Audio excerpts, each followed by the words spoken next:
Life's everyday stresses can be quite overwhelming, but instead of dwelling in the dark, try to have a sunnier disposition. I think that way of being just gives you an overall better life. Mindset coach Jennifer Grace is going to teach us some practical happiness hacks to brighten our days.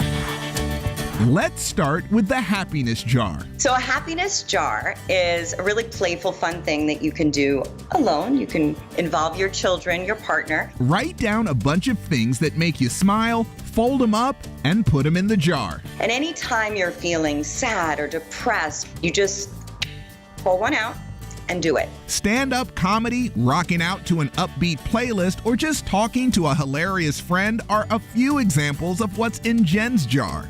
And it's a state change. It can shift your mood.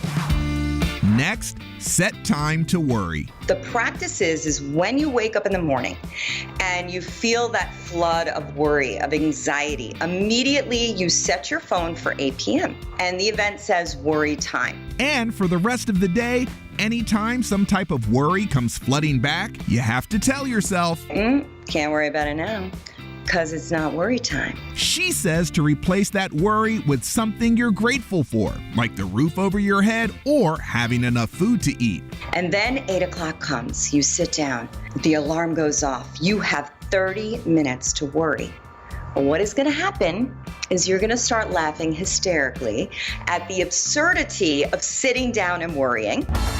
At number 3, try random acts of kindness. To do something out of the blue, something random, there's a generosity to that. When we're all caught up in our dramas and things that are weighing us down, stepping outside of ourselves to do something nice for others makes an impact on both parties. Reach out to a friend who maybe is going through a really, really hard time and we're like, hey, I just cooked a meal for you.